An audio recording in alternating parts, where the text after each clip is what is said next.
Miracle शब्द सुनकर हमें जितना अच्छा महसूस होता है उतना ही हम इस वर्ड पर डाउट भी करते हैं। आज के जमाने में अगर कोई मिरेकल, मैजिक या किसी वंडर की बात करता है तो उसे सुनते ही हमें उसकी बातों पर शक होने लगता है, क्योंकि हमारे अकॉर्डिंग अब ये चीजें एग्जिस्ट नहीं करती। आपने कई रिलीजियस स्क्रिप्चर्स में ये बात पढ़ी होगी और कई पुराने लोगों से ये बात सुनी भी होगी कि पहले मिरेकल्स होते थे। बाइबल में लिखा है कि जीसस मरते हुए लोगों को जिंदा कर सकते थे। लोग कहते हैं कि साईं बाबा पानी से दीपक जला सकते थे, तानसेन साहब गाना गाकर बारिश करवा सकते थे। क्या ये सब मिरेकल्स नहीं है? किसी इंसान का मरकर जिंदा होना, पानी से दीपक जल जाना, गाना गाने से बारिश हो जाना आज हमें अनबिलीवेबल लगता है, लेकिन तब लोग इन बातों पर बिलीव करते थे, क्योंकि हो सकता है उन्होंने ऐसा होते हुए देखा हो। तो मेरा सवाल ये है कि जब उस समय में ऐसे मिरेकल्स हो सकते थे तो अब क्यों नहीं? सिर्फ समय ही तो बदला है। लोग तो अब भी वैसे ही हैं और उनका दिमाग भी वैसा ही है। तो फिर क्यों आज के जमाने में हम मिरेकल्स पर भरोसा नहीं करते? The miracles of your mind, Joseph Murphy की लिखी एक ऐसी किताब जो मिरेकल्स के बारे में बात करती है। ऐसे मिरेकल्स जो आपका दिमाग हमेशा से करता आया है और आज भी कर सकता है। जिंदगी में आपके साथ जो भी हो रहा है, जो भी घटनाएं घट रही हैं, जो भी सक्सेस आपको मिल रही है, जैसे लोग आपको मिल रहे हैं, सब कुछ इसी मिरेकल का रिजल्ट है। हम कहते हैं ना कि ये तो किस्मत का खेल है, लेकिन असल में ये खेल किस्मत का नहीं, आपके दिमाग का है। आप कितना सरप्राइज्ड होंगे अगर मैं आपसे कहूं कि किस्मत जैसी कोई चीज होती ही नहीं है। ये जो हम कहते हैं कि शायद किस्मत में यही लिखा था, असल में ऐसा कुछ होता ही नहीं है। आपकी जिंदगी में हो रही चीजें एक्चुअल में आपकी किस्मत की वजह से नहीं, बल्कि आपके दिमाग की वजह से हो रही हैं। आप किस्मत को कंट्रोल नहीं कर सकते, क्योंकि आपके अकॉर्डिंग वो ऑलरेडी लिखी जा चुकी है। लेकिन अगर ये सब कुछ किस्मत की वजह से नहीं बल्कि दिमाग की वजह से हो रहा है, तो इसका मतलब कि हम अपनी जिंदगी, उसके रिजल्ट्स, उसके इवेंट्स, अपना फ्यूचर, सब कुछ कंट्रोल कर सकते हैं। जोसेफ मर्फी इन्हीं प्रिंसिपल्स पर बिलीव करते थे। मर्फी वैसे तो एक आयरिश ऑथर थे जिनका जन्म आयरलैंड में हुआ था, लेकिन अपनी लाइफ के कई शुरुआती ईयर्स उन्होंने इंडिया में हिंदू सेजेस यानी साधुओं के बीच बिताए। यहीं से उन्हें डिवाइन नॉलेज और हिंदू आइडियोलॉजी के बारे में बहुत नॉलेज मिली। उनकी लिखी हर एक किताब इस आइडियोलॉजी और नॉलेज के आसपास लिखी गई है। लेकिन ये हमारे देश की ही नॉलेज है जो आज हम एक आयरिश ऑथर की किताब के थ्रू जानेंगे। तो अगर आप भी ये बात जानना चाहते हैं कि आपकी जिंदगी में हो रही चीजों की वजह क्या है और आप कैसे उसे कंट्रोल करके अपने अकॉर्डिंग बना सकते हैं, तो अभी सुनिए the miracles of your mind book का एक्सप्लेनेशन। आपके पास सिर्फ एक दिमाग होता है या दो? आपका दिमाग क्या रात को सोता है? क्या आप अपने दिमाग से चीजों को कंट्रोल कर सकते हैं? क्या आप अपने दिमाग से बातें कर सकते हैं? क्या आप उसे ट्रेन कर सकते हैं? और सबसे इंपॉर्टेंट क्वेश्चन कि क्या आपका दिमाग आपकी बातें सुनता है? ये सारे सवाल कई बार बहुत बचकाने लगते हैं। हमें लगता है कि इन सवालों का कोई जवाब नहीं हो सकता, लेकिन यकीन मानिए इन सारे सवालों का जवाब होता है और इन्हीं जवाबों को जानकर आप अपनी जिंदगी को कंट्रोल कर सकेंगे। तो आइए अगले एपिसोड में इनके जवाब जानते हैं। क्या आपके पास दो दिमाग होते हैं? बिल्कुल नहीं। आपके पास सिर्फ एक ही दिमाग होता है, लेकिन उस एक दिमाग के दो अलग अलग हिस्से होते हैं। ये दोनों हिस्से एक दूसरे से बिल्कुल अलग हैं, नाम में भी और काम में भी। लेकिन ये दोनों हिस्से आपस में जुड़े हुए हैं और इसलिए एक हिस्से के काम का, एक हिस्से की सोच का असर दूसरे हिस्से के काम पर और उसकी सोच पर होता है। हमारे दिमाग के इन दो हिस्सों को कहा जाता है कॉन्शियस और सबकॉन्शियस माइंड। कॉन्शियस माइंड को हम ऑब्जेक्टिव माइंड भी कह सकते हैं और सबकॉन्शियस माइंड को सब्जेक्टिव माइंड। अब हम इन दोनों हिस्सों के बीच का डिफरेंस समझने की कोशिश करते हैं। देखिए, जो कॉन्शियस माइंड होता है वो आपके 5 सेंस ऑर्गन पर डिपेंड होता है, जैसे आईज, नोज, ईयर्स, स्किन और टंग। आप अपने इन 5 सेंस ऑर्गन से जितनी भी चीजें सेंस करते हैं वो हमारे कॉन्शियस माइंड तक पहुंचती हैं। आप अपनी आंखों से जो देख रहे हैं उसकी पिक्चर आपके कॉन्शियस माइंड में बनती है। आप अपने कानों से जो सुन रहे हैं इसके थॉट्स डायरेक्टली आपके कॉन्शियस माइंड में आते हैं। आप जो सूंघ रहे हैं, जो टेस्ट कर रहे हैं, अपनी स्किन पर जो फील कर रहे हैं, ये सब कुछ कॉन्शियस माइंड की वजह से है।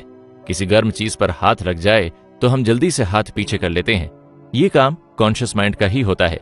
कॉन्शियस माइंड की खासियत है कि वो चीजें सेंस कर सकता है, उसे अच्छे बुरे की समझ होती है, वो चीजों में लॉजिक और रीजन ढूंढता है। आप आज जो भी स्टडी कर रहे हैं, एक्सपीरियंस ले रहे हैं, ये सब कुछ आपके कॉन्शियस माइंड में जा रहा है। ठीक है, अब हम बात करते हैं सबकॉन्शियस माइंड के बारे में। जोसेफ मर्फी ने अपनी इस किताब में बताया है कि सबकॉन्शियस माइंड आपके 5 सेंसेस के हिसाब से नहीं चलता। ये आपके दिमाग का वो हिस्सा है जिसे सही, गलत, अच्छा, बुरा कुछ नहीं पता। इसके पास न तो कोई लॉजिक है, न ही कोई रीजन, लेकिन फिर भी यही हमारी कहानी का मेन कैरेक्टर है। सबकॉन्शियस माइंड वो देख सकता है जिसे आपकी आंखों ने कभी देखा भी ना हो। सबकॉन्शियस माइंड वो सुन सकता है जिसे आपके कानों ने सुना हो। यह आपको इंडिया में बैठे हुए ही किसी दूर देश की सैर करा सकता है। इसमें वो पावर है कि ये दूसरों के दिमाग की बातें जान सकता है। अब जैसा कि हमने बताया कि सबकॉन्शियस माइंड रीजनिंग या लॉजिक पर काम नहीं करता। इसे इस बात का कोई नॉलेज नहीं है कि आपके लिए क्या सही है, क्या गलत, क्या अच्छा है, क्या बुरा। ये तो बस सजेशन पर काम करता है। आप इससे जो भी करने को बोलेंगे ये एक आज्ञाकारी बच्चे की तरह वो करेगा। ये ना तो किसी तरह का आर्ग्यूमेंट करेगा, ना ही लॉजिक लगाएगा। इसे बस वही करना है जो आपने इससे कहा है। लेकिन आप कहेंगे कि हम तो सबकॉन्शियस माइंड से कुछ कहते ही नहीं है, हमने तो कभी इससे बात नहीं की, फिर ये हमारे ऑर्डर्स और हमारी विशेस कैसे जान लेता है? जनरली हमें लगता है कि हम सिर्फ अपने कॉन्शियस माइंड से ही इंटरैक्ट करते हैं, क्योंकि हम अपने होश में जो काम कर रहे हैं वो सारे काम कॉन्शियस माइंड देखता है। लेकिन हमारी जानकारी के बिना हमारे सारे एक्शंस, सारी बातें सबकॉन्शियस माइंड तक पहुंचती रहती हैं। ये बात हमें रियलाइज नहीं होती। ये एक ऐसा प्रोसेस है जिसके बारे में हम जान नहीं सकते। इसे बेहतर तरीके से समझने के लिए मान लीजिए कि आपका सबकॉन्शियस माइंड एक चोर है जो आपके घर में कई दिनों से बैठा है। आपको इस चोर के बारे में बिल्कुल भी जानकारी नहीं है। आपको पता भी नहीं है कि आपके घर में आपके अलावा भी कोई है। आप इसी भरोसे में अपने घर वालों से खुलकर बातें कर रहे हैं, हंस बोल रहे हैं कि आपकी बातें और कोई नहीं सुन रहा, जबकि असल में आपकी सारी बातें इस चोर तक पहुंच रही हैं। ऐसा ही कुछ हमारे दिमाग में चल रहा होता है। हम सोचते हैं कि जो हम अपने दिमाग में सोच रहे हैं, जो हम कर रहे हैं, उसका हमारी बॉडी के किसी भी पार्ट पर कोई असर नहीं हो रहा, जबकि आपका सबकॉन्शियस माइंड उस चोर की तरह आपकी छोटी से छोटी बात, छोटे से छोटे एक्शन पर नजर रखे हुए है। वो सब कुछ नोट कर रहा है और आप जो भी सोच रहे हैं, जो भी सुन रहे हैं, जो भी बोल रहे हैं, उसे आपका सबकॉन्शियस माइंड आपकी सच्चाई बना रहा है। फिर भले ही वो अच्छा हो या बुरा, आपके सबकॉन्शियस माइंड को इससे कोई फर्क नहीं पड़ता। आप जो भी बोलेंगे वो बस उसे ही आपके पास लेकर आएगा। फॉर एग्जाम्पल, अगर आप दिन भर सबसे ये कहते रहते हैं कि मुझे रात को चाय पीने से नींद नहीं आती, आप ये सेंटेंस हर बार यूज करते हैं, अब तक आप ये इतनी बार बोल चुके हैं कि आपके सबकॉन्शियस माइंड ने इसे नोट कर लिया है। अब आप जब भी रात को चाय पिएंगे तो आपका सबकॉन्शियस माइंड ये बात इंश्योर करेगा कि आपको नींद न आए, क्योंकि आपने रिपीटेडली ये बात कही है और उसे लगता है कि आप यही चाहते हैं कि चाय पीकर आपको नींद न आए। इसी सिचुएशन को अगर आप थोड़ा रिवर्स करके देख लें कि आप आने वाले दिनों में ये कहना शुरू कर दीजिए कि जिस दिन मैं रात को चाय पीता हूं मुझे बहुत अच्छी नींद आती है, तो आपका सबकॉन्शियस माइंड इस बात को फॉलो करने लगेगा और बिलीव मी, आपको चाय पीने के बाद भी नींद आ जाएगी। ऐसा नहीं है कि सबकॉन्शियस माइंड कोई नया कॉन्सेप्ट है, बल्कि पुराने समय में भी इसके मिरेकल्स पर बातें की गई हैं और ये बात तभी से ही लोगों के बीच फेमस है कि जिसने इस माइंड को यूज करना सीख लिया उसने दुनिया को जीत लिया। और इस माइंड को जीतने का सबसे आसान तरीका है अपने थॉट्स को ऑब्जर्व करना। आपके लिए क्या सही है, क्या गलत, ये बात आपका सबकॉन्शियस माइंड नहीं जानता, लेकिन आप तो ये बात अच्छे से जानते हैं ना।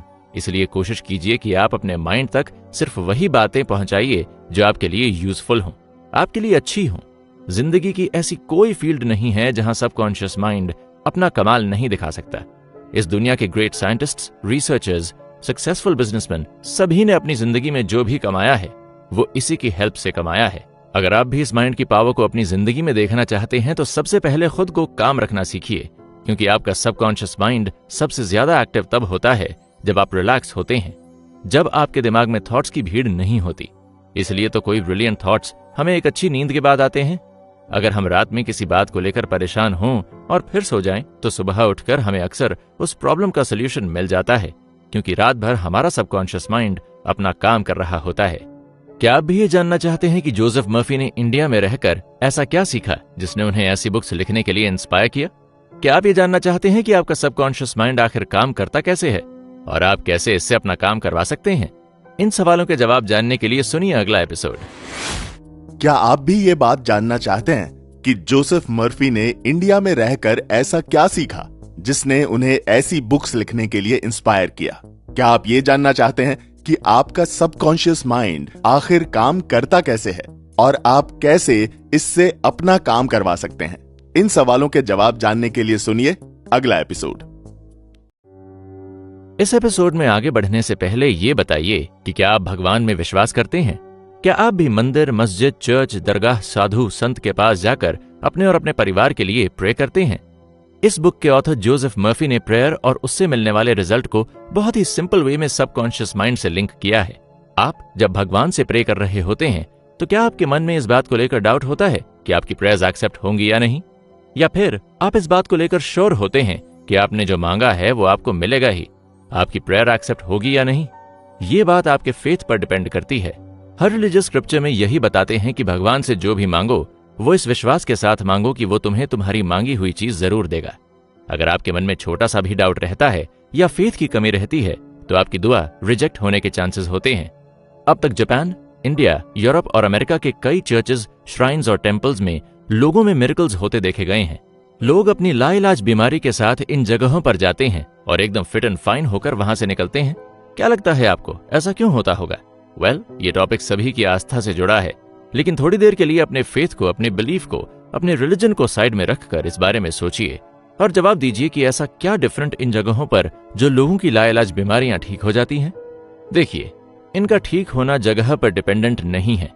ये लोग अपने घर पर भी ठीक हो सकते थे। इनका ठीक होना दरअसल इनके फेथ से रिलेटेड है और इनका फेथ ही उनके सबकॉन्शियस माइंड को पावरफुल बनाता है। जब ये लोग रिलीजियस प्लेसेस पर जाते हैं तो ये सोच कर जाते हैं कि वहां भगवान है और इसकी वजह से इनका फेथ, भगवान पर इनका भरोसा और भी ज्यादा स्ट्रांग हो जाता है। आपके साथ भी होता होगा कि रिलीजियस प्लेसेस पर जाकर आप खुद को प्रोटेक्टेड और सेफ महसूस करते हैं। आपको लगता है कि वहां पर भगवान खुद आपकी रक्षा करेंगे। और अभी अभी लास्ट एपिसोड में हमने जाना कि हमारा सबकॉन्शियस माइंड हमारे सजेशन पर काम करता है। अगर हम कंटिन्यूअसली किसी बात को बोल रहे हैं या सोच रहे हैं तो हमारा सबकॉन्शियस माइंड वही करता है।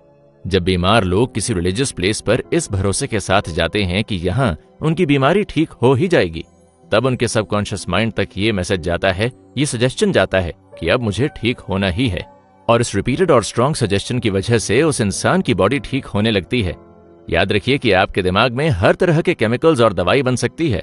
अगर आप सोच लें कि आप कैंसर क्योर करना चाहते हैं तो आपका सबकॉन्शियस माइंड खुद कैंसर को ठीक करने के लिए अलग अलग केमिकल्स आपकी बॉडी में बनाता है और उसे ठीक करता है।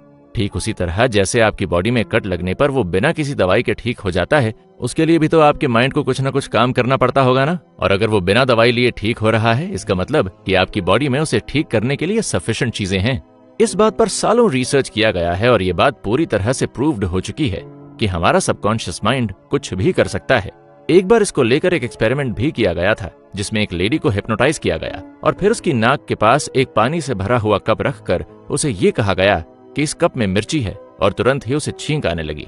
एक बार हिप्नोटाइज्ड स्टेट में एक आदमी को कहा गया कि आपका लेफ्ट साइड पैरालाइज्ड है और वाकई इसके बाद वो अपनी लेफ्ट साइड की बॉडी को हिला तक नहीं पाया। इससे ये प्रूव होता है कि आपका सबकॉन्शियस माइंड आपकी बॉडी में बीमारी ला भी सकता है और उसे ठीक भी कर सकता है। और ये सारी बातें आपकी थिंकिंग पर डिपेंड करती हैं। इसलिए तो डॉक्टर्स के बिना भी लोग ठीक होते हैं। चमत्कारी पानी, दरगाह, किसी बाबा से जड़ी बूटी लेकर या मंदिर जाकर भी लोग अपनी बीमारी ठीक कर लेते हैं। खेल तो सारा दिमाग का ही है। अगर आप आज ही बाहर रास्ते से कोई छोटा पत्थर उठा लाएं और उस पर हाथ रखकर ये यकीन कर लेंगे कि वो एक चमत्कारी पत्थर है और आपकी सारी बीमारी ठीक कर देगा, तो उस पत्थर से भी ठीक हो जाएंगे। बस शर्त यह है कि आपका फेथ बहुत स्ट्रांग होना चाहिए। आप कोई भी ऐसा तरीका अपना सकते हैं जो आपके बिलीफ को स्ट्रांग करे और आपको ये उम्मीद दे दें कि आप जो सोच रहे हैं वो जरूर सच होगा। आज दुनिया में एक ही बीमारी के 100 अलग अलग इलाज हैं और सभी बीमारियां ठीक करने का क्लेम करते हैं, लेकिन बीमारियां ठीक सिर्फ उन्हीं की होती हैं जिन्हें इन इलाज पर भरोसा हो। यानी इलाज का तरीका नहीं बल्कि आपका बिलीफ मैटर करता है। लॉस एंजलिस में मैकडॉवेल ने प्रेयर थेरेपी करके इस बात को प्रूव करने की कोशिश की थी। उन्होंने बहुत से पेशेंट्स को इस एक्सपेरिमेंट में शामिल किया और उन पर इस थेरेपी को यूज किया। इस थेरेपी में उन्हें कोई दवाई नहीं दी गई बल्कि उनसे सिर्फ प्रेयर करवाई गई। इन सभी पेशेंट्स में एक पेशेंट को स्टमक अल्सर थे। जब उसने इस थेरेपी को किया तो उसका कहना था कि 3 हफ्तों में उसके सिम्टम्स कम हो गए। इस बात को अब कई साइकोलॉजिस्ट्स भी मानते हैं कि सबकॉन्शियस माइंड का यूज करके बिना किसी मेडिसिन के हम लोगों का ट्रीटमेंट कर सकते हैं। अगर रात को सोने से पहले अपने माइंड को रिलैक्स करने को कहा जाता है, क्योंकि सोने से इमीडिएट पहले हमारे दिमाग में जो भी थॉट्स होते हैं वो हमारा सबकॉन्शियस माइंड कैच कर लेता है। अगर आप सोने से पहले प्रे करते हैं तो ये आपके दिमाग का एक पावरफुल टूल हो सकता है। लेकिन ये प्रेयर ऐसी नहीं होनी चाहिए कि आप भगवान से अच्छी हेल्थ मांग रहे हैं, बल्कि इस प्रेयर में आपको ये दोहराना है कि आप बिल्कुल ठीक हैं। भगवान ने आपको ठीक कर दिया है, अब आपको कोई बीमारी नहीं है, आप फिट एंड फाइन हैं।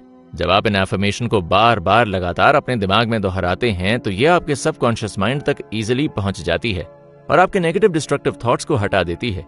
कई बार लोग कंप्लेन करते हैं कि बार बार दोहराने पर भी उनके लिए सबकॉन्शियस माइंड काम नहीं कर रहा या जो वो चाहते हैं वो नहीं हो पा रहा है।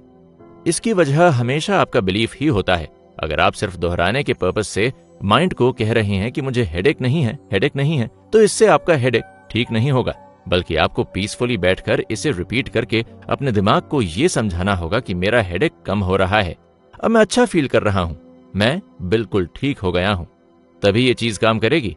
आपके सबकॉन्शियस माइंड के ठीक तरह से वर्क करने के लिए आपको अपने दिल से हर एक डर निकालना होगा। एक बार डॉक्टर मैकडॉवेल के पास एक लेडी आई जिन्हें स्किन एलर्जी की प्रॉब्लम थी। उन्होंने बताया कि ऑइंटमेंट लगाने से ये प्रॉब्लम ठीक हो जाती है, लेकिन थोड़े दिन बाद दोबारा उन्हें ये परेशानी होती है। जब डॉक्टर ने उनसे बात की तो उन्हें समझ आया कि वो रिलीजियस होने के बाद भी कॉन्स्टेंटली इस डर में जीती हैं कि कहीं उनकी एलर्जी दोबारा ना आ जाए, और इसी वजह से उनका सबकॉन्शियस माइंड उस एलर्जी को दोबारा ले आता है। डॉक्टर ने उन्हें सजेस्ट किया कि वो अपने आप से पॉजिटिव चीजें कहें, जैसे कि मैं बिल्कुल हेल्दी हूं, मेरी स्किन परफेक्ट है, मैं ठीक हो चुकी हूं, और वाकई इन एफर्मेशंस ने उनकी मदद की। अगर आप अपनी बीमारी के लिए कॉन्स्टेंटली ये अफर्म करते हैं कि अब मेरी बीमारी ठीक हो रही है, मैं ठीक हो रहा हूं, तो ये टेक्निक आपके लिए मिरेकल्स कर सकती है। याद रखिए कि आप जो भी एफर्मेशंस करते हैं उन्हें प्रेजेंट यानी वर्तमान काल में कहिए, जैसे मैं ठीक हूं, मैं परफेक्ट हूं, न कि फ्यूचर टेंस में कि मैं ठीक हो जाऊंगा, मैं परफेक्ट हो जाऊंगा। क्योंकि फ्यूचर में बात करने का मतलब है कि आप अपने स्टेटमेंट में एक अनसर्टेनिटी ऐड कर रहे हैं जो आपके फेथ को वीक बनाती है। इसका यह मतलब हो जाता है कि पता नहीं फ्यूचर में यह होगा या नहीं। इसी तरह अपने स्टेटमेंट्स में कभी भी शायद या मुझे उम्मीद है जैसे वर्ड्स भी यूज मत कीजिए, इससे आपका फेथ वीक होता है। आपको जो भी कहना है उसे प्रेजेंट टेंस में कहिए, जिससे आपके ब्रेन तक मैसेज पहुंच सके कि ये चीजें हो रही हैं और आप इसके बारे में श्योर हैं। आपका फेथ इसको लेकर बहुत स्ट्रांग है। अगर आप किसी भी बीमारी से दूर रहना चाहते हैं या उसे खत्म करना चाहते हैं, तो सबसे पहले आपको उसके बारे में बात करना, बार बार उसका नाम लेना, उसके बारे में सोचना बंद करना होगा। आप जितनी बार उस बीमारी का नाम लेंगे उतनी ही बार आपके सबकॉन्शियस माइंड में ये नाम रजिस्टर होता जाएगा और वो इसे आपके लिए बनाता रहेगा।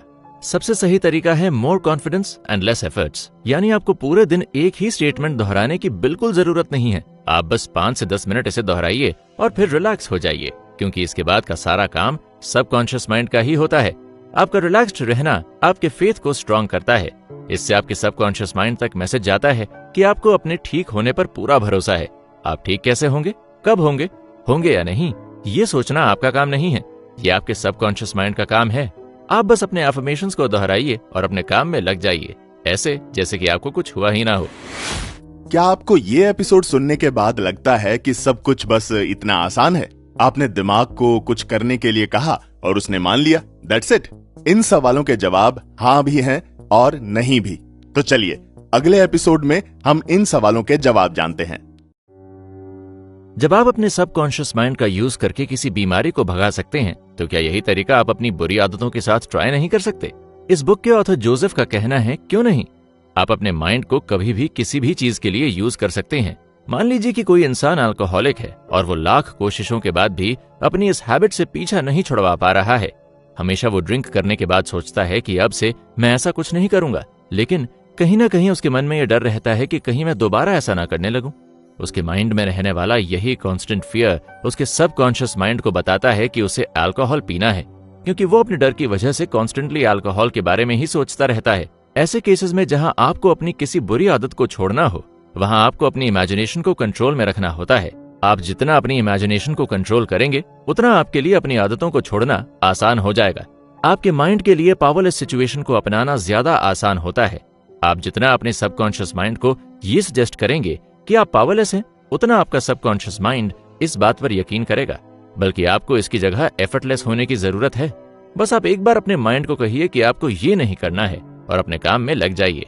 सन 1910 में फ्रेंच स्कूल ने लॉ ऑफ रिवर्स्ड एफर्ट्स बताया था, जिसके अकॉर्डिंग अगर आपकी डिजायर और इमेजिनेशन दोनों एक दूसरे के ऑपोजिट हों, तो अक्सर इमेजिनेशन जीत जाती है। सपोज कीजिए कि अगर आपको कोई जमीन पर रखे हुए एक लकड़ी के प्लैंक पर चलने को कहे, तो आप चल लेंगे। लेकिन अगर वही प्लैंक 20 फ्लोर ऊंची बिल्डिंग की 2 बालकनीज के बीच लगा दिया जाए और कोई फिर आपको उस पर चलने को कहे, तो आप क्या करेंगे? इस केस में आपकी डिजायर तो है कि आप उस लकड़ी के प्लैंक पर चलें, लेकिन वहां से नीचे गिरने की आपकी इमेजिनेशन ऐसा करने से रोकेगी। कभी भी अपने दिमाग पर अपनी डिजायर्स थोपने की कोशिश मत कीजिए। आप अगर कहेंगे कि मेरी विल पावर बहुत ही स्ट्रांग है, मैं तो सब कुछ कर सकता हूं, तो इससे आपकी कोई मदद नहीं होगी, क्योंकि आप भले ही अपने वर्ड्स में ये बातें कहें, लेकिन कहीं ना कहीं आप अंदर ये बात जानते हैं कि आप ऐसा नहीं कर पाएंगे। इसी को लॉ ऑफ रिवर्स्ड एफर्ट्स कहा गया है। जहां हमारे एफर्ट्स हमें एक रिवर्स्ड रिजल्ट देने लगते हैं। आप अपने माइंड को कंट्रोल में लाने के लिए सबसे पहले स्लीपिंग टेक्निक का यूज कीजिए।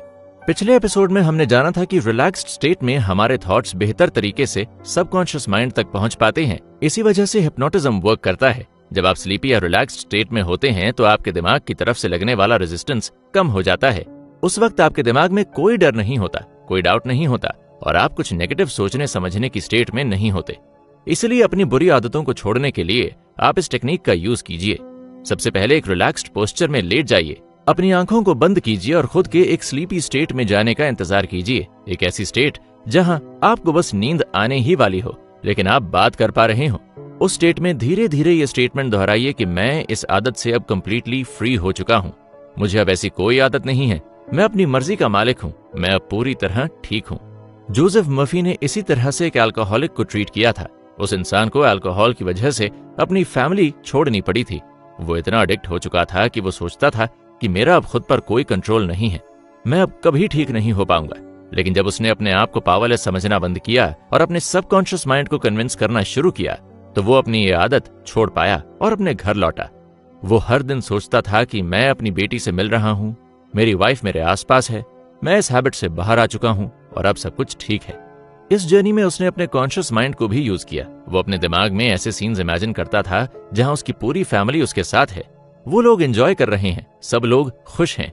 जब भी उसके दिमाग में ड्रिंकिंग का ख्याल आता था तो वो इमीडिएटली अपनी इमेजिनेशन को अपनी बेटी की तरफ शिफ्ट कर लेता था कि वो अपनी बेटी के साथ खेल रहा है, उसकी बेटी उसके साथ खुश है, वो दोनों बातें कर रहे हैं। जब तक आपकी अपनी हैबिट को गिव अप करने की डिजायर इसे कंटिन्यू करने की डिजायर से ज्यादा नहीं होगी, आपके सक्सेसफुल होने के चांसेस कम ही रहेंगे। आपको खुद को एक स्ट्रॉन्ग मोटिवेशन देना होगा कि आप इस हैबिट को क्यों छोड़ना चाहते हैं। जैसे इस आदमी के पास अपनी बेटी से मिलने का एक स्ट्रॉन्ग रीजन था। आपकी अपनी आदत को छोड़ने की जर्नी कितनी ही मुश्किल क्यों ना हो, अगर आपका ध्यान अपनी मंजिल पर है तो आपको कभी भी कोई भी प्रॉब्लम नहीं आएगी। आप जिस थॉट को ज्यादा वैल्यू देंगे, आपका सबकॉन्शियस माइंड उस थॉट को आपके दिमाग में पनपने देगा। एक बार जोसेफ ने गर्टे नाम के एक आदमी के बारे में आर्टिकल पढ़ा था जिसमें लिखा था कि गर्टे हमेशा अपने दोस्तों के साथ इमेजिनेशन में बातें करता था। वो सोचता था कि उसने अपनी बुरी आदतें छोड़ दी हैं और फिर इमेजिन करता था कि उसके दोस्त या उसका स्पाउस उसे कांग्रेचुलेट कर रहे हैं। इस वजह से उसकी इमेजिनेशन पावर बहुत स्ट्रांग थी और वो अपनी ज्यादातर प्रॉब्लम आसानी से सॉल्व कर पाता था। देखिए, आपकी हर एक प्रॉब्लम की एक वजह होती है। फॉर एग्जाम्पल, अगर आप अल्कोहलिक हैं तो जरूर इसके पीछे भी कोई ना कोई रीजन होगा।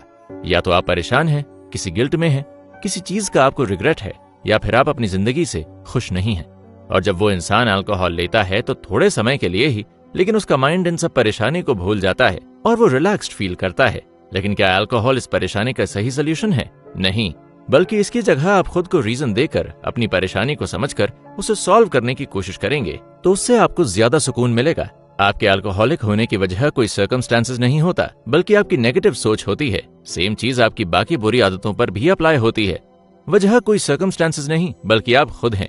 इमर्सन ने कहा है कि आप वही बनते हैं जो आप सारा दिन सोचते हैं।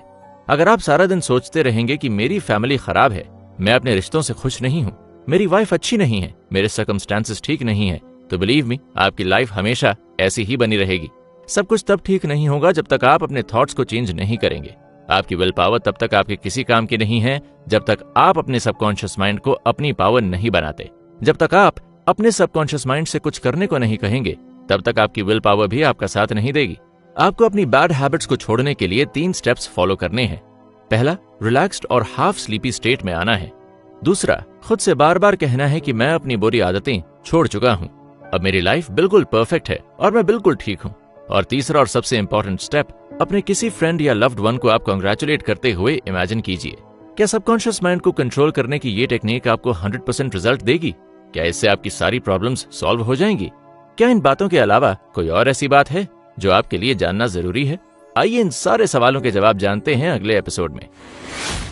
क्या सबकॉन्शियस माइंड को कंट्रोल करने की ये टेक्निक आपको 100% रिजल्ट देगी? क्या इससे आपकी सारी प्रॉब्लम्स सॉल्व हो जाएंगी? क्या इन बातों के अलावा कोई और ऐसी बात है जो आपके लिए जानना जरूरी है?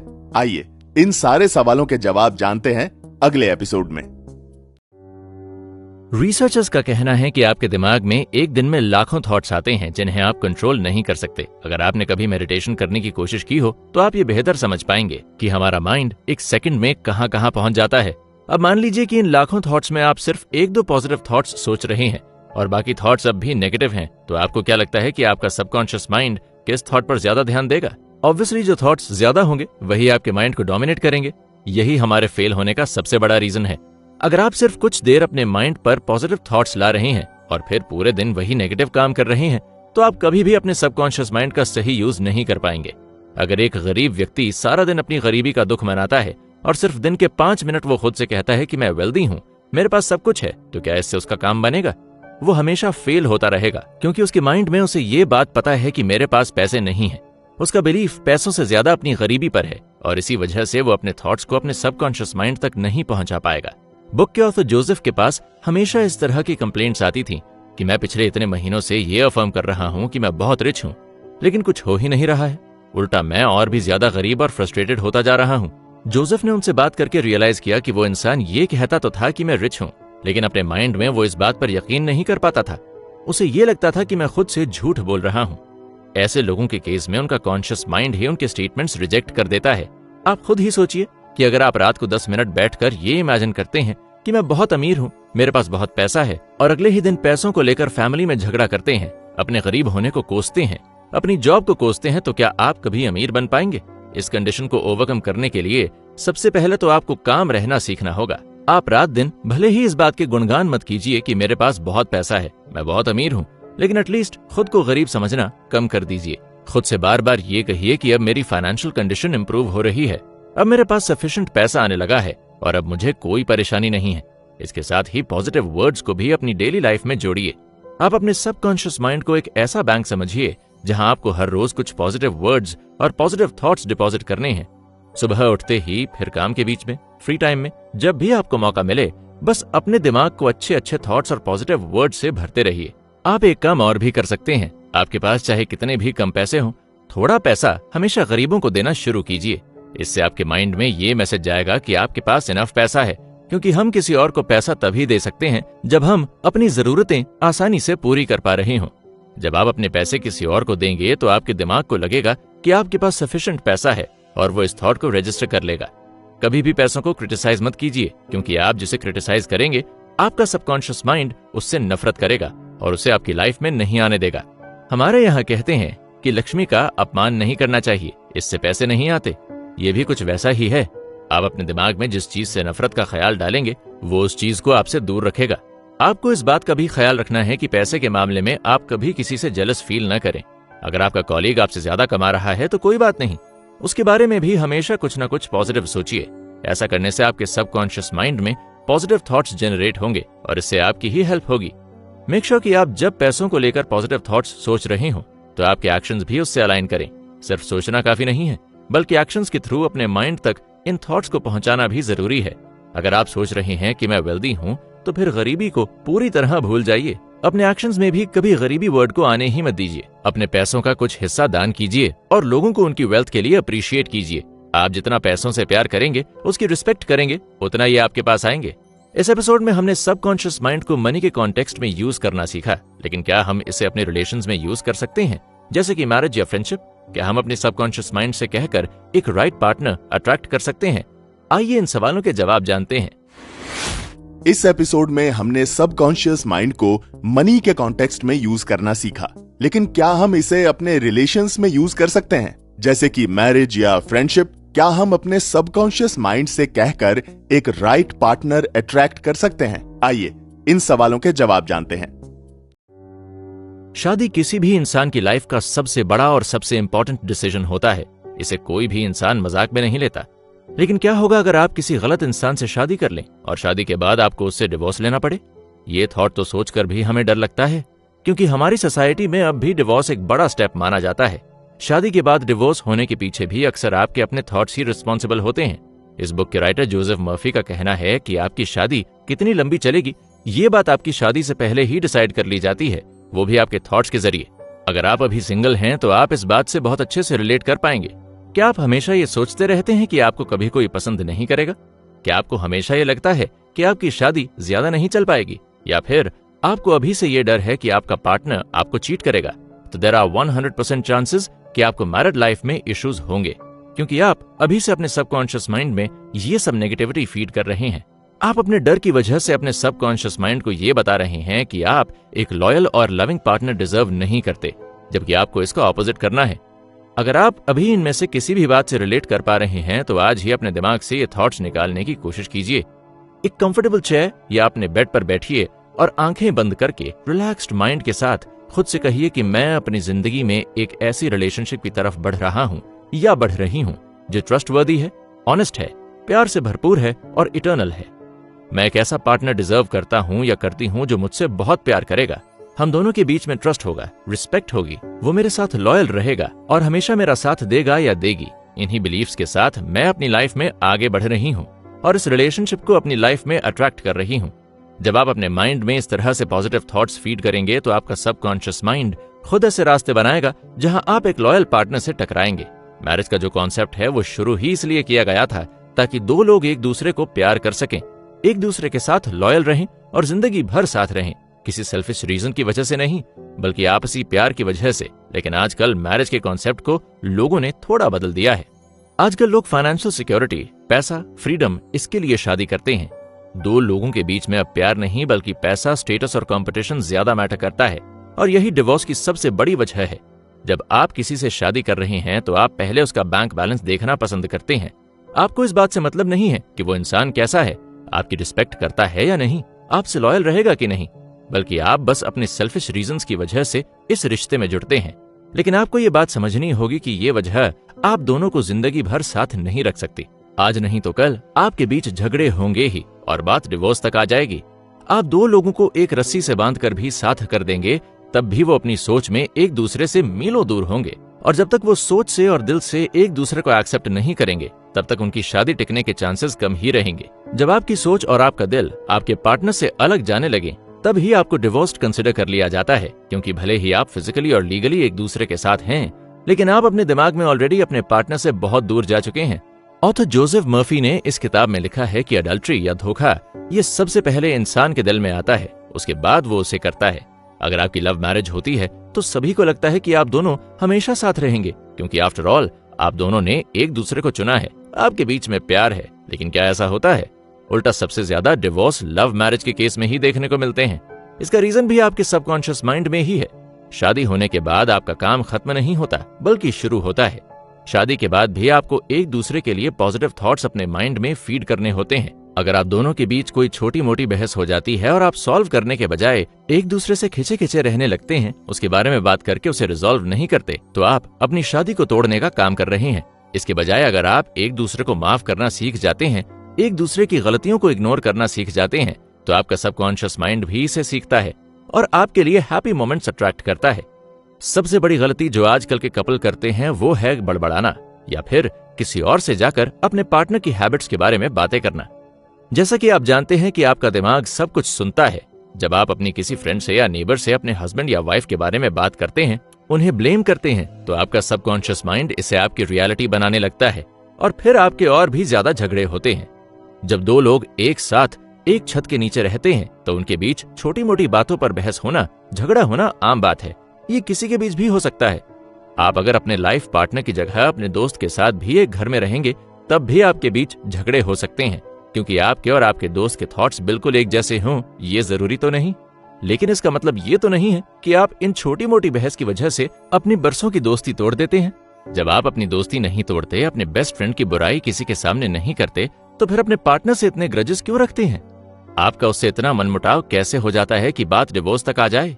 आपके डिवोर्स की सबसे पहली, सबसे आखिरी और एकमात्र वजह आपका सबकॉन्शियस माइंड और उसमें डाले गए आपके गलत थॉट्स ही हैं।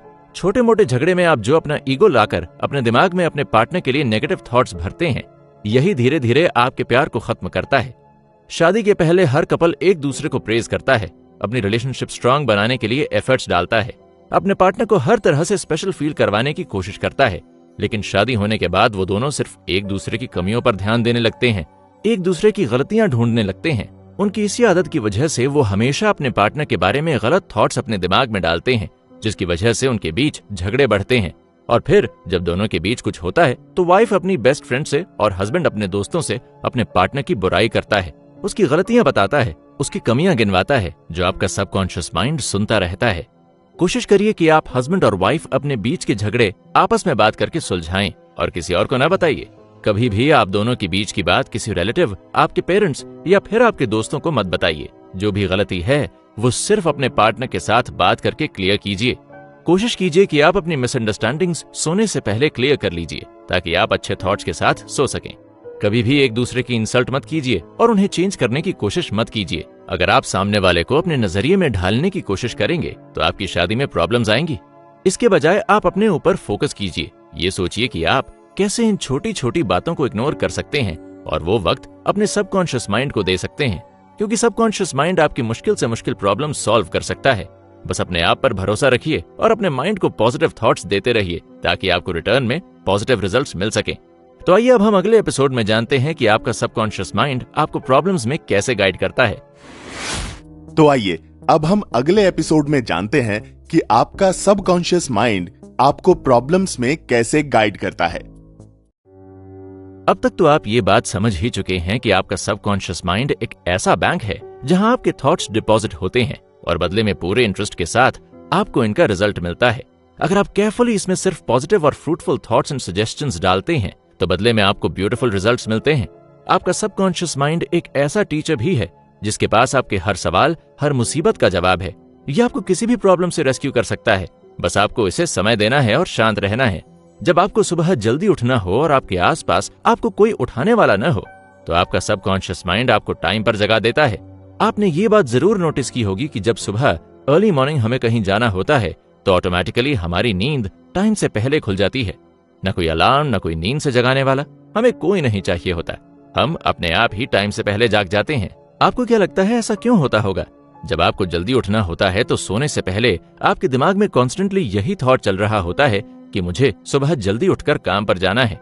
आपके मन में एक टेंशन होती है कि सुबह चाहे कुछ हो जाए मुझे उठना ही होगा और आपके यही रिपीटेड थॉट्स आपके सबकॉन्शियस माइंड में जाते रहते हैं। आपके इन थॉट्स की वजह से आपके सबकॉन्शियस माइंड को यह पता चलता है कि आप सुबह जल्दी उठेंगे और इसलिए वो बिल्कुल वक्त पर आपको जगा देता है। इससे आपको दो बातें समझ आती हैं। एक तो ये कि आपके थॉट्स आपके सबकॉन्शियस माइंड तक पहुंचते हैं और दूसरा ये कि सोने से पहले अगर आप अपने माइंड को कुछ भी बताते हैं तो रात भर उन थॉट्स को प्रोसेस करता है। हम डरते हैं, एक्सटर्नल चीजों को खुद पर हावी होने देते हैं क्योंकि हमें लगता है कि वो हमारा कुछ बिगाड़ सकती है, जबकि सच ये है कि अगर आप अपने थॉट्स स्ट्रांग रखते हैं तो कोई भी बाहरी इंसान, एक्सटर्नल कंडीशन या एक्सटर्नल फोर्स आपका कुछ नहीं बिगाड़ सकती। इस डर से खुद को बचाने के लिए आपको बस खुद को जितना हो सके काम रखना होगा। आप सोचिए कि मेरी जो भी प्रॉब्लम है वो सिर्फ मैं सॉल्व कर सकता हूँ। मेरे सबकॉन्शियस माइंड के पास हर एक चीज का आंसर है। अपना ध्यान प्रॉब्लम से हटाकर सोल्यूशन पर लाने की कोशिश कीजिए। सोचिए कि जब आपकी प्रॉब्लम सॉल्व हो जाएगी तब आप कितने सुकून में होंगे। इसी तरह खुद को धीरे धीरे रिलैक्स करके अपनी सारी प्रॉब्लम का सोल्यूशन अपने सबकॉन्शियस माइंड से मांगिए और सो जाइए। अगर आपको नेक्स्ट डे उठने के बाद भी कोई सोल्यूशन या जवाब नहीं मिलता है तो इसके बारे में स्ट्रेस मत लीजिए, क्योंकि स्ट्रेस आपका फियर बढ़ाएगा और ये आपके माइंड पर नेगेटिवली इंपैक्ट करेगा। उठते ही आप अपने डेली कामों में बिजी हो जाइए। फिर जब आप कहीं अपने काम में बिजी होंगे तो अचानक से आपके दिमाग में आपकी प्रॉब्लम का सोल्यूशन आ जाएगा। कभी भी अपनी प्रॉब्लम को लेकर होपलेस मत होइए, क्योंकि इससे आप अपनी की हुई मेहनत पर पानी फेर देंगे। याद रखिए कि आपका सबकॉन्शियस माइंड चीजें क्रिएट कर सकता है और ये आपके लिए सोल्यूशन भी क्रिएट कर लेगा। जब तक आपको सोल्यूशन नहीं मिलता तब तक अपने सबकॉन्शियस माइंड तक इस बात को पहुंचाते रहिए और एक दिन जब आप इसे लीस्ट एक्सपेक्ट कर रहे होंगे तब आपके सामने इसका सोल्यूशन आ जाएगा। अपने सबकॉन्शियस माइंड पर ऐसे भरोसा कीजिए जैसे आप भगवान पर करते हैं और देखिएगा कि आपका फेथ ही आपको मुश्किल से निकालेगा। इस बात को प्रूव करने के लिए इस बुक के ऑथर जोसेफ मर्फी ने अपने एक फ्रेंड का एग्जाम्पल भी दिया है। उन्होंने अपने फ्रेंड की लाइफ का एक इंसिडेंट शेयर किया है जिसने उसे सबकॉन्शियस माइंड की पावर पर भरोसा करने के लिए मजबूर कर दिया था। जोसेफ के फ्रेंड के फादर की अचानक डेथ हो गई थी। सभी को पहले तो लगा था कि वो कोई भी विल यानी वसीयत छोड़कर नहीं गए, लेकिन फिर उसकी सिस्टर ने बताया कि पापा किसी विल के बारे में हमेशा बात करते थे। जोसेफ के दोस्त और उसकी फैमिली ने पूरे घर में विल ढूंढी, लेकिन उन्हें कुछ नहीं मिला। फिर जोसेफ ने थककर ये मामला अपने सबकॉन्शियस माइंड पर छोड़ दिया। उसने अपने सबकॉन्शियस माइंड से कई दिनों तक कहा कि मुझे पता है कि तुम इसे ढूंढ सकते हो, उस विल को सिर्फ तुम ही ढूंढ सकते हो, मुझे मेरी प्रॉब्लम का सोल्यूशन दो। कई दिनों तक ऐसा करने के बाद उसे अचानक एक रात अपने में लॉस एंजलिस की एक बैंक दिखाई दी। पता करने पर मालूम हुआ कि उस बैंक में उसके फादर के नाम का एक लॉकर था जिसमें उनकी बनाई हुई विल रखी गई थी। ये सारा खेल हमारे सबकॉन्शियस माइंड का है। आप नहीं जानते कि आपका छोटे से छोटा थॉट भी इसे कितना अफेक्ट कर सकता है। कभी भी ऐसा मत सोचिए कि चीजें मेरे कंट्रोल में नहीं है, सब कुछ बर्बाद हो रहा है, मुझे कोई रास्ता दिखाई नहीं दे रहा, अब मेरा कुछ नहीं हो सकता, अब मैं क्या करूंगा। क्योंकि ये सारे आपके सबकॉन्शियस माइंड तक जाते हैं और वो इन्हें सच कर देता है। अगर आप सोचेंगे कि अब मेरे पास कोई रास्ता नहीं बचा है, अब मैं कुछ नहीं कर पाऊंगा, तो वाकई आपका दिमाग आपके सामने ऐसी हेल्पलेस सिचुएशन लाकर खड़ी कर देगा जहां आप कुछ नहीं कर पाएंगे और सब बर्बाद हो जाएगा। लेकिन अगर आप इन नेगेटिव और होपलेस थॉट्स को छोड़कर अपने माइंड में सोल्यूशन के बारे में सोचते हैं, तो माइंड अपनी इंटेलिजेंस को एक्टिवेट करता है और सिर्फ नए सोल्यूशंस ढूंढने पर फोकस करता है जो आपको उस प्रॉब्लम से निकलने में मदद करते हैं। याद रखिए कि आपको अपनी इमेजिनेशन में सिर्फ और सिर्फ रिजल्ट पर फोकस करना है, प्रोसेस पर नहीं। जोसेफ ने किताब में इसका भी एग्जाम्पल दिया है। एक बार उनसे अपनी एक रिंग खो गई थी। उन्होंने उसे हर जगह ढूंढा पर वो कहीं नहीं मिली। फिर उन्होंने इसे ढूंढने में अपने सबकॉन्शियस माइंड की मदद ली। रात को सोने से पहले वो अपने सबकॉन्शियस माइंड से ठीक वैसे ही बात करने लगे जैसे वो किसी रियल पर्सन से करते। उन्होंने अपने माइंड से कहा कि तुम जानते हो कि वो रिंग कहाँ है, और अब तुम ही मुझे ये बताओगे कि वो रिंग कहाँ रखी है। इसके बाद सुबह उठते ही जोसेफ के मन में ख्याल आया कि उन्हें एक बार रॉबर्ट से पूछ लेना चाहिए, हो सकता है उसने वो रिंग कहीं रखी हो। जब उन्होंने रॉबर्ट से पूछा तो उसने बताया कि उसे वो रिंग घर में पड़ी मिली थी। उसे लगा कि वो कीमती नहीं है, इसलिए उसने जोसेफ को नहीं बताया और ड्रॉर में उसे रख दिया। और इस तरह सबकॉन्शियस माइंड की वजह से जोसेफ को अपनी खोई हुई रिंग मिल गई। बिलीव मी, आपके दिमाग के पास हर जवाब है, चाहे सवाल कैसा भी हो, ये सब कुछ जानता है, बस आप इससे पूछते नहीं हैं। आप बस इससे एक बार बात करके देखिए और आपको रियलाइज होगा कि ये वाकई रिस्पॉन्ड करता है। इसका रिस्पॉन्स, इसका आंसर आपको कुछ ऐसा महसूस होगा जैसे आपके अंदर से कोई आवाज आ रही है, जिसे हम कई बार इंट्यूएशन भी कहते हैं। हमें कई बार ऐसा फील होता है कि हमारे अंदर से एक आवाज आ रही है जो हमें कुछ करने से रोक रही है। ये असल में हमारे सबकॉन्शियस माइंड की ही आवाज होती है। आपको गाइडेंस हमेशा अपने डोमिनेंट थॉट्स के बेसिस पर मिलता है। अगर आपके नेगेटिव थॉट्स डोमिनेंट होंगे तो आपको नेगेटिव रिजल्ट ही मिलेगा, और अगर आपके पॉजिटिव थॉट्स डोमिनेंट होंगे तो आपको पॉजिटिव रिजल्ट मिलेगा। इसीलिए बहुत ही केयरफुली अपने थॉट्स चूज कीजिए। ऐसा सोचिए कि आपका सबकॉन्शियस माइंड सॉइल की तरह है जिसमें आप कोई बीज बो रहे हैं। इस सॉइल में कौन सा बीज बोया जाएगा, ये बात आपका कॉन्शियस माइंड डिसाइड करता है। एक बार जब आप कोई भी बीज इस मिट्टी में बो देते हैं तो वो कैसे भी उग ही जाता है। अगर आप अपने कॉन्शियस माइंड की मदद से इसमें नेगेटिव थॉट्स का बीज बोएंगे तो आपको नेगेटिव थॉट्स मिलेंगे, लेकिन अगर आप कॉन्शियस माइंड को पॉजिटिव थॉट्स और सॉल्यूशंस की तरह फोकस्ड रखेंगे तो ये पॉजिटिव बीज आपके सबकॉन्शियस माइंड में डालेगा और बदले में आपको पॉजिटिविटी और सॉल्यूशंस देगा। जिस तरह सॉइल यानी मिट्टी कभी भी बीज में फर्क नहीं करता और हर बीज को सेम तरीके से अपने अंदर उगने देती है, उसी तरह आपका सबकॉन्शियस माइंड भी थॉट्स में फर्क नहीं करता और सभी तरह के थॉट्स को सेम एफर्ट्स के साथ रिजल्ट्स में कन्वर्ट करता है। इसलिए ये काम आपका है कि आप अपने थॉट्स को फिल्टर करें, इन पर ध्यान दें और सिर्फ अच्छे थॉट्स ही अपने सबकॉन्शियस माइंड तक पहुंचने दें। तो चलिए अब हम बढ़ते हैं अगले एपिसोड की तरफ, जहां हम अपने फियर को हटाने के तरीके जानेंगे। तो चलिए अब हम बढ़ते हैं अगले एपिसोड की तरफ, जहां हम अपने फियर को हटाने के तरीके जानेंगे। जोसेफ मर्फी ने अपनी इस किताब में बताया है कि एक वक्त था जब वो खुद भी ऑडियंस के सामने जाने से बहुत डरते थे, लेकिन उसके बाद देखिए उन्होंने कितने पब्लिक लेक्चर्स दिए। इसी तरह जोसेफ के जानने वाली एक बहुत ही टैलेंटेड यंग लेडी थी जिन्हें एक ऑडिशन के लिए बुलाया गया था। इनकी आवाज बहुत ही प्यारी थी और ये बहुत अच्छा गाती थी, लेकिन जब भी स्टेज पर गाने की बात आती थी तो वो डर के मारे गा ही नहीं पाती थी। ऐसा उनके साथ 3 बार हो चुका था कि वो स्टेज पर गई लेकिन अपने डर की वजह से गा नहीं पाई। जब जोसेफ उनसे मिले तो उन्होंने उस लेडी को समझाया कि ऐसा आपके साथ इसलिए हो रहा है क्योंकि आप अपने सबकॉन्शियस माइंड में स्टेज का डर डाल रही हैं। उन्होंने भी इस बात को एडमिट किया कि जब वो स्टेज पर जाने वाली होती हैं तो उनके माइंड में हमेशा ये डर रहता है कि कहीं वो स्टेज पर जाकर रॉन्ग नोट्स न गा दें, कहीं उनकी परफॉर्मेंस बिगड़ ना जाए। इसी प्रॉब्लम से बचने के लिए जोसेफ ने उन्हें एक टेक्निक बताई। उन्होंने कहा कि जब भी आपको स्टेज पर परफॉर्म करना हो तो आप अपनी परफॉर्मेंस से पहले थोड़ी देर के लिए एक शांत जगह पर चले जाइए और फिर वहां रिलैक्स्ड पोजीशन में बैठकर आंखें बंद करके खुद से बार बार कहिए कि मैं बहुत अच्छा गाती हूँ और मैं बहुत शांत और कॉन्फिडेंट हूँ। ऐसा वो हर दिन 3 बार करने लगी और जब 1 हफ्ते तक उन्होंने इस टेक्निक को फॉलो किया तो 1 हफ्ते के बाद ही उन्होंने अपने आप में एक चेंज महसूस किया। अब वो पहले से ज्यादा कॉन्फिडेंट और शांत महसूस कर रही थी। उनके दिमाग में कोई नेगेटिव थॉट्स नहीं थे और उनका स्टेज फियर भी कम हो चुका था। इसके बाद जब उन्होंने ऑडिशन दिया तो वो बहुत ही अच्छा रहा और उनका सिलेक्शन हो गया। ऐसा ही हम सभी के साथ होता है। अक्सर लोगों को पब्लिक के सामने बोलने में डर लगता है, नर्वसनेस होती है और वो इस चक्कर में कभी ऑडियंस के बीच बोल नहीं पाते। जब आपको किसी भी चीज से डर लगे तो उस डर को खत्म करने का सिर्फ एक ही तरीका होता है, और वो है उस काम को करना। आप इसके लिए अपने सबकॉन्शियस माइंड की मदद ले सकते हैं। बस हर रात अपने आप को एक कंफर्टेबल पोजीशन में लाकर अपने आप को रिलैक्स्ड रखकर खुद से कहिए कि मैं बहुत कॉन्फिडेंट हूँ, मैं बहुत शांत हूँ, मैं बहुत टैलेंटेड हूँ, मैं पब्लिक के सामने बहुत अच्छा बोलता हूँ, सब मुझे सुनना पसंद करते हैं, सब मेरी तारीफ करते हैं। और बस कुछ ही दिनों में प्रैक्टिस के बाद आपको फर्क साफ नजर आने लगेगा। जोसेफ मर्फी ने भी इसी तरह ऑडियंस के बीच लेक्चर देकर अपने डर को खत्म किया। जोसेफ के एक स्टूडेंट के साथ भी सेम प्रॉब्लम थी। उसे 1000 लोगों के सामने एक स्पीच देनी थी, लेकिन उसे किसी एक इंसान के सामने बोलने में भी डर लगता था। वो अपनी स्पीच के पहले कई रातों तक अपने दिमाग को ये सजेशन देता था कि मैं अपने इस डर को ओवरकम कर रहा हूँ, मैं बहुत ही कॉन्फिडेंट हूँ और बहुत ही अच्छे से बोलता हूँ, मैं इस काम को आसानी से कर लूंगा। और इसी सजेशन को हर दिन दोहराने के बाद वाकई वो अपनी स्पीच वाले दिन बिल्कुल भी नहीं घबराया।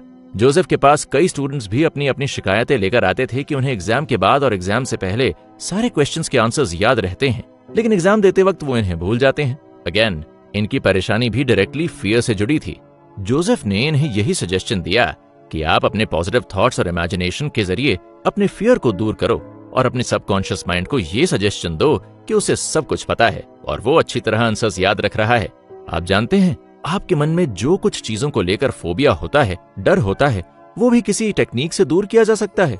कोई पानी में जाने से डरता है, किसी को हाइट से डर लगता है, वहीं किसी को जानवर से डर लगता है, लेकिन असल में ये चीजें जनरली हमारा कुछ नहीं बिगाड़ पाती। जोसेफ मर्फी खुद भी कई सालों तक पानी से डरते थे, क्योंकि बचपन में वो पूल में गिर गए थे और तब से उनके मन में पानी का डर बैठ गया था।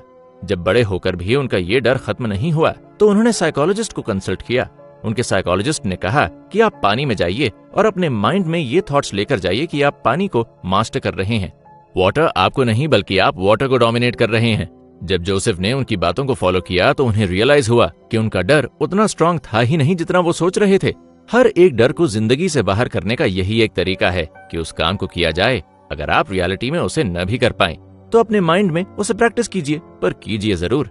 किसी भी तरह अपने माइंड को कन्विंस कीजिए कि ये चीज आपके लिए हार्मफुल नहीं है। बार बार उसे कहिए कि मैं ऐसे कर रहा हूँ, ये मेरे लिए अच्छा है। जब भी फियर आपके माइंड को स्ट्राइक करे, इमीडिएटली अपने दिमाग को दूसरे डायरेक्शन में मोड़ दीजिए और फिर देखिए आप किस तरह वो काम कर पाते हैं जिससे आप डर रहे थे। हमेशा एंड में मिलने वाली जीत और सुकून को याद कीजिए, ये आपको आगे बढ़ने की हिम्मत देगा। इसी लर्निंग के साथ हमारा ये शो खत्म होता है। उम्मीद है कि इससे आपने बहुत कुछ सीखा होगा।